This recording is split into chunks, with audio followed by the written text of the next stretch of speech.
Buenas tardes, Día Político por TSI. Saludos a mis invitados. Doctor Nelson Ávila, ¿cómo está? Mucho gusto. Muchísimo gusto. ¿Qué tal pasó la Navidad? Muy bien. Aquí en Tegucigalpa.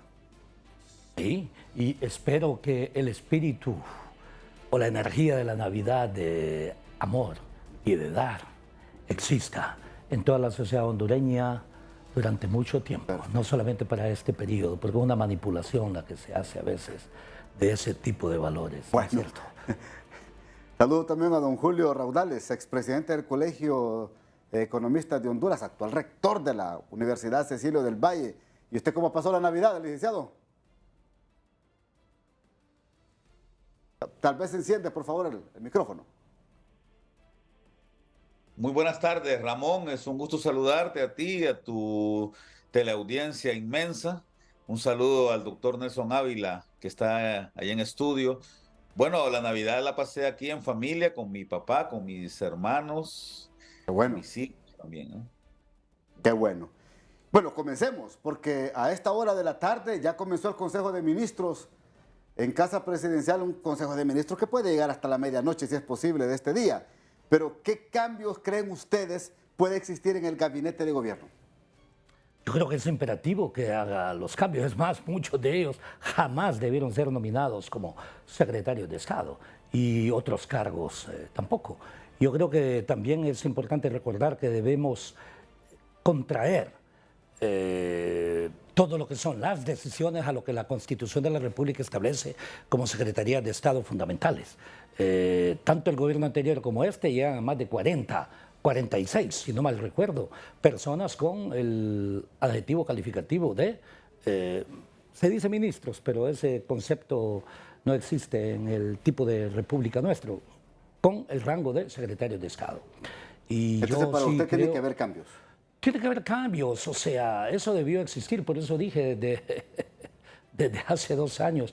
Y por una sencilla razón, si usted no cambia los factores va a producir los mismos resultados. Y yo sí sé que hay algunos cálculos también de algunos que se dicen políticos que utilizan el año preelectoral, el preelectoral es el próximo, ¿no es cierto? Correcto, Dentro de que pocos viene, días, ya vamos a y el entrar. otro para hacer una imagen también de crecimiento, utilizando cierta Ahora, liquidez presupuestaria, y para ello entonces hay una imagen de cambio, pero el cambio lo hacen, en otras palabras, las transformaciones las hacen transformadores. ¿quiénes deben abandonar el actual gobierno?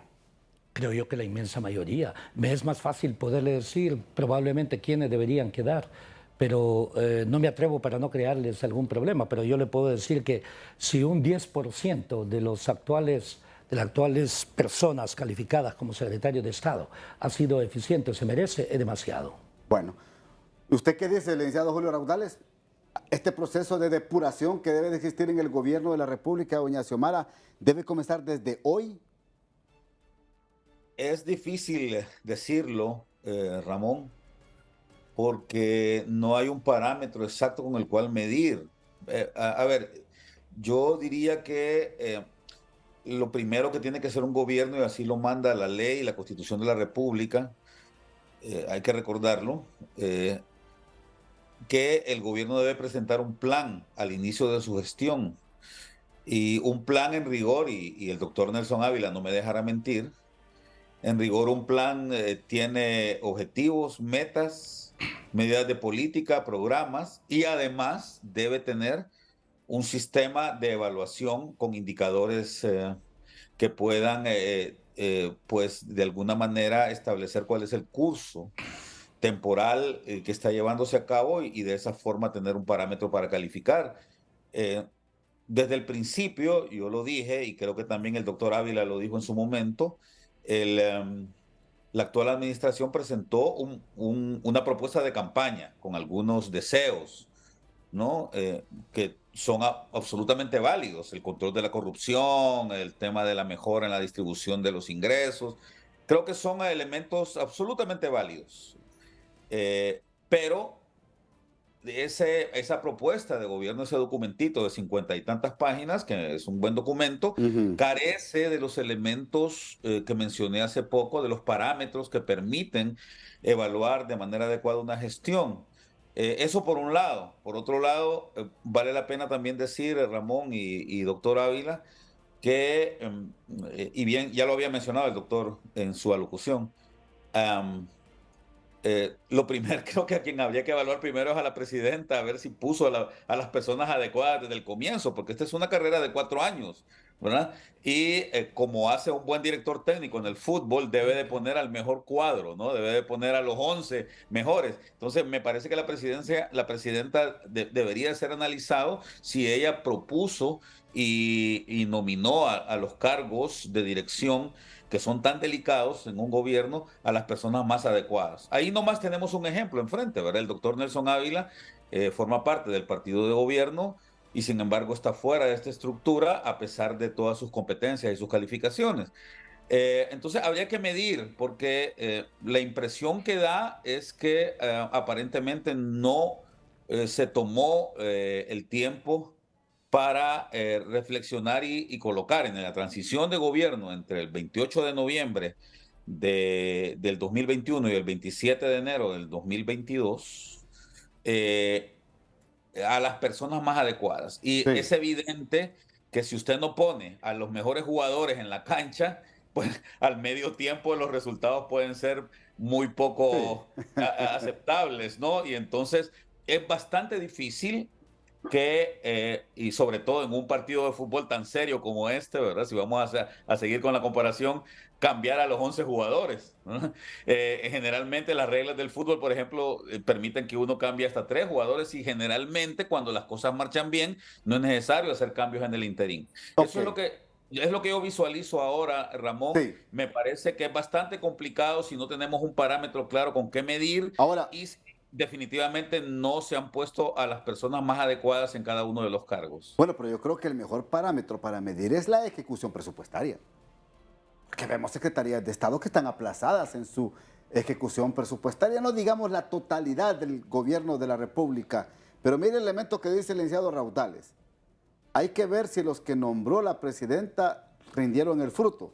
Alguien se preguntará en casa, ¿los que nombró la presidenta o las que le sugirió el asesor presidencial, Manuel Zelaya? A todos, sin excepción. Vea, la diferencia entre trabajar en equipo y trabajar en grupo es que el equipo en realidad tiene bien definidos sus objetivos, sus estrategias, sus tácticas, sus metas. ¿Me explico? Sí.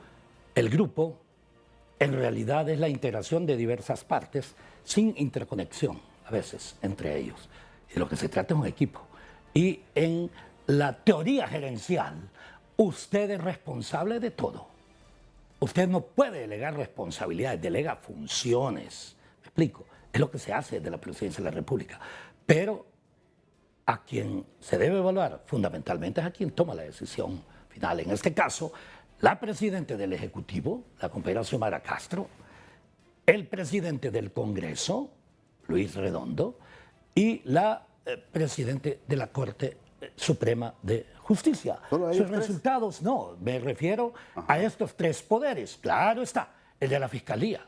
Vea usted, el fiscal, en este momento están saliendo infinidad de expedientes que no es persecución política, en ninguna forma. Todos sabemos muy bien lo que ocurrió con muchas de las personas que han sacado los expedientes. Ahora, yo espero que saque también otros pendientes, me explico, de otros, de ese mismo partido y de otros partidos. ¿Y qué fue lo que ocurrió? El fiscal anterior, que era el corresponsable de mantener eso y que debería, por ser hondureño, trasladársele para que frente al Congreso explique sus cosas, más bien se le dejó en bandeja salir de Honduras y está ocupando un alto cargo, ojo, generando justicia a nivel centroamericano. ¿Qué tipo, me disculpa, de filosofía es esta? Eso yo siempre he dicho, en Honduras parece que hay una mezcla entre Kafka, o sea, lo imaginario, pero que se vuelve trágico, las metamorfosis que se generan en donde hay seres humanos que les gusta convertirse en cucarachas, esa es la expresión inclusive metamorfosis de Kafka, y el otro, la mezcla precisamente de Gabriel García Márquez, un realismo mágico, pero en Honduras, y me encantaría escribir un libro que sería del realismo mágico al realismo trágico. Ese es el problema de Honduras. Vamos a la primera pausa, ya regresamos acá en Día Político por TSI. Bien, ahora enfoquemos algunos ejes importantes para el desarrollo del país. En materia económica, ¿por dónde debe de comenzar su despegue el actual gobierno en el 2024? Licenciado Raudales.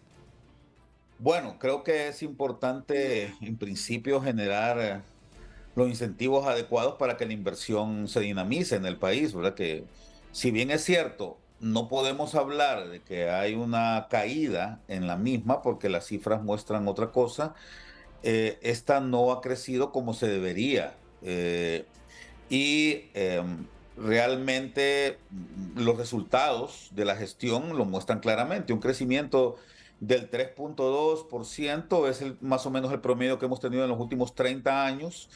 Evidentemente la inversión está tan sujeta al crecimiento, o el crecimiento, mejor dicho, está tan sujeto a la inversión, tanto pública como privada, que si esta no se dinamiza, si no se genera la confianza suficiente, si no se dan los incentivos para que los empresarios puedan tener la confianza necesaria, va a ser muy difícil que esto vaya a cambiar. Un crecimiento del 3,2% está demostrado, no genera ninguna posibilidad de mejora en la calidad de vida de la gente y los resultados están a la vista, ¿verdad? Ayer justamente explotó la noticia de que hay una enorme caravana en donde una buena cantidad de hondureños están ya dirigiéndose hacia los Estados Unidos. Entonces, creo que ese es el primer elemento y hay un tema que es crucial en esto, Ramón, y es la gobernanza, ¿verdad?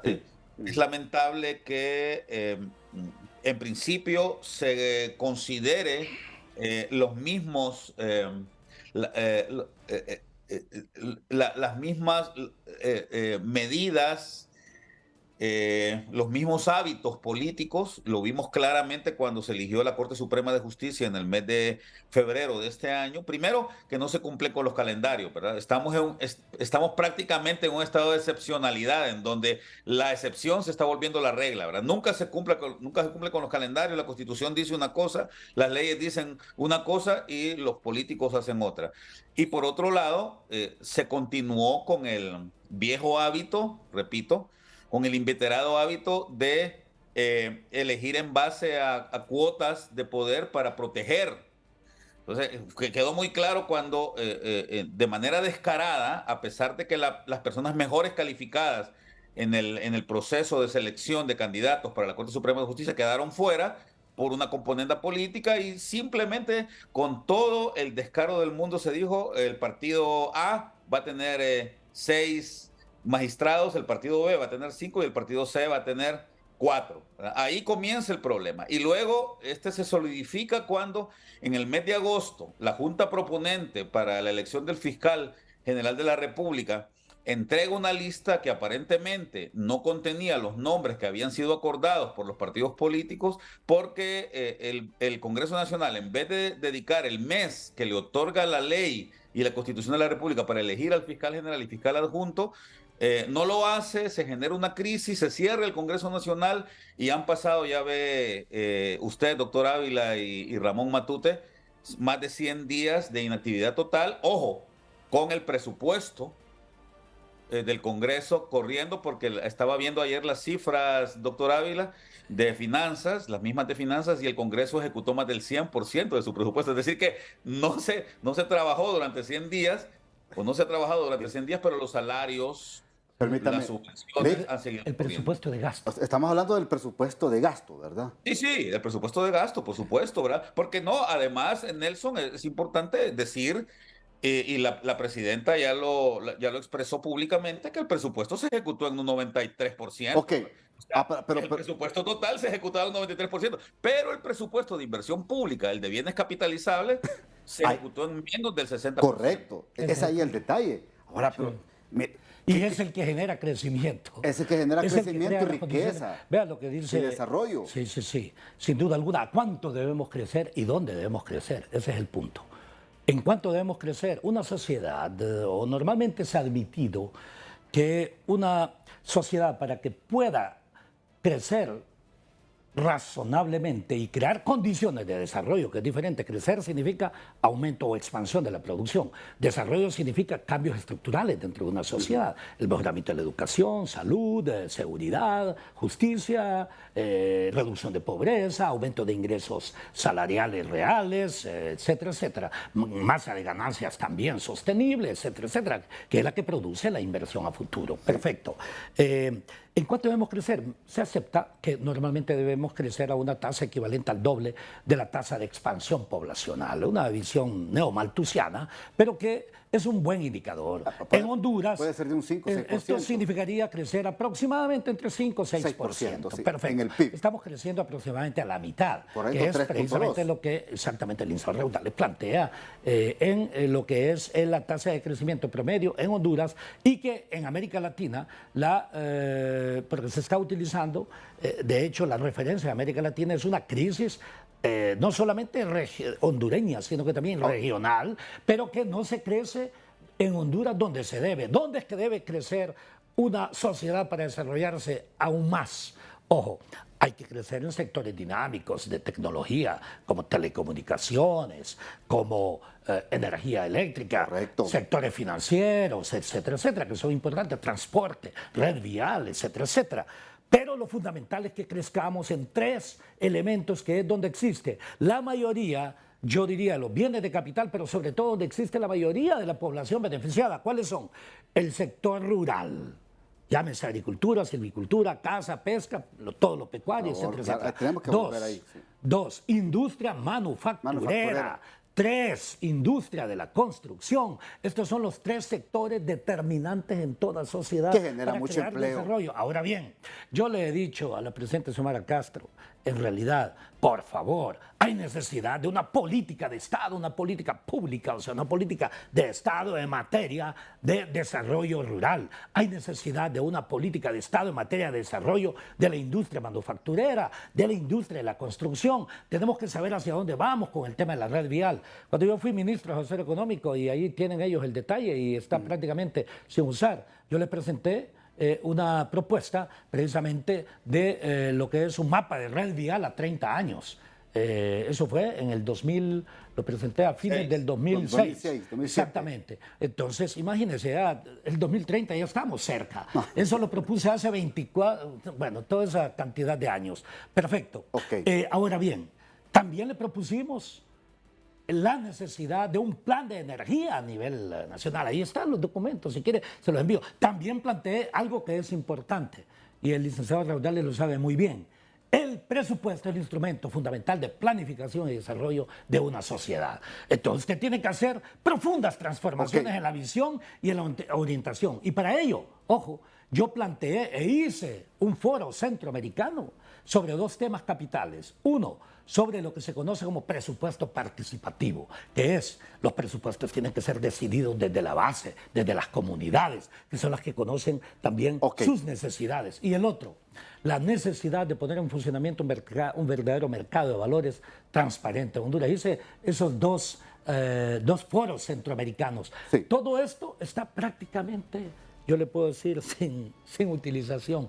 Entonces, ¿qué es lo que necesitamos hacer? Y si le parece, entramos a eso. Ya bueno, el próximo año. Porque tengo que ir a la segunda pausa. Exactamente. Vamos a la segunda pausa y ya regresamos.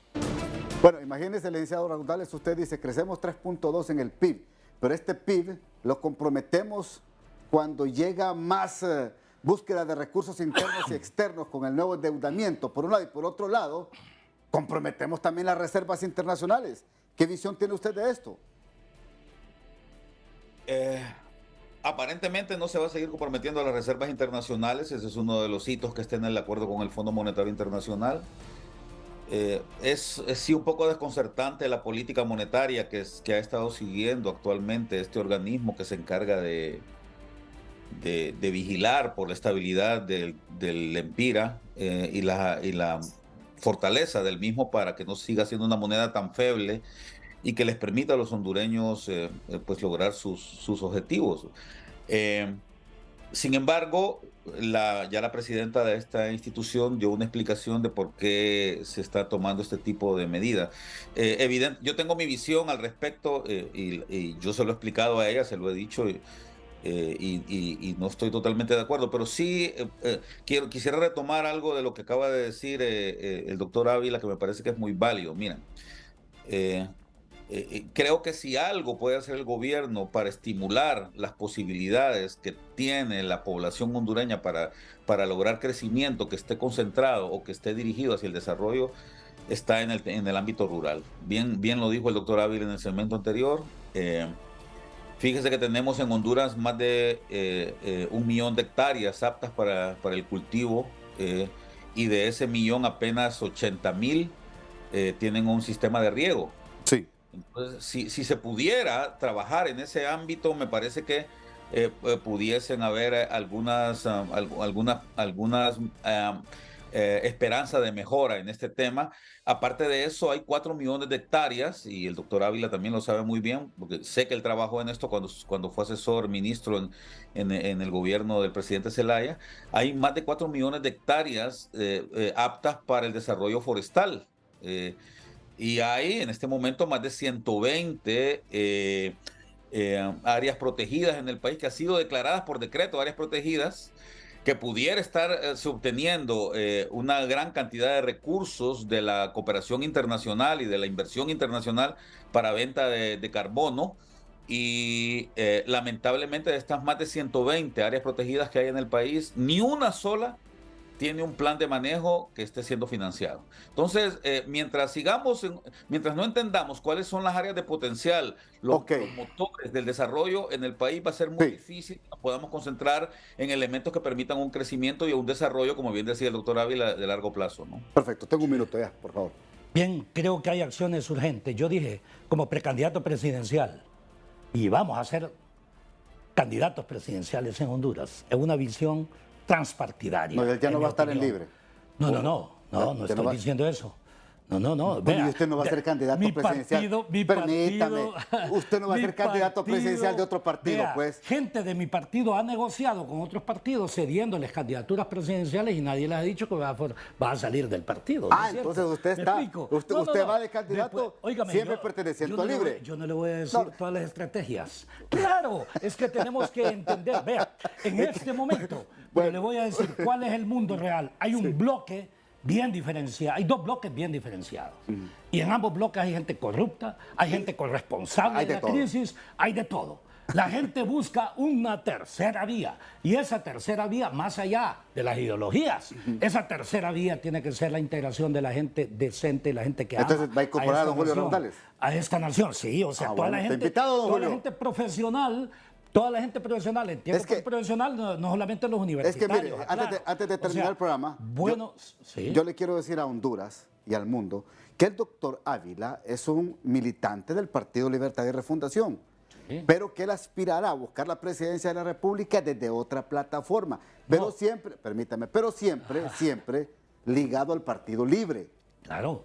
Tengo entendido que es el partido hondureño. No solamente. ¿Cómo se llama el partido? No solamente. Sí, se está formando un partido de migrantes. Partido hondureño del migrante. Sí, pero usted sabe cómo funciona en nuestra nación la corrupción. Perfecto. Así que yo sé muy bien las conspiraciones que se están haciendo para que yo no sea candidato de ese partido y de otras instancias. Quienes tienen miedo. Quienes le tienen miedo a las ideas, quienes le tienen miedo a las propuestas. Bueno. Vea, yo soy economista, no soy psiquiatra ni psicólogo.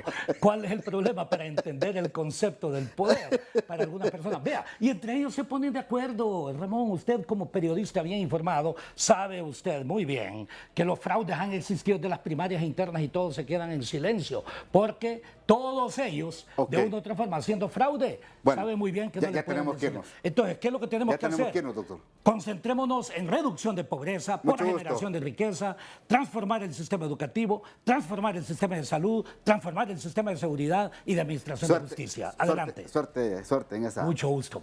Gracias, licenciado Rondales, muy amable. Gracias. Éxitos. Feliz año nuevo a toda la teleaudiencia y a ti, Ramón, y al doctor Nelson Ávila. Gracias, igual. Feliz año. Hasta aquí el programa de hoy. Buenas noches.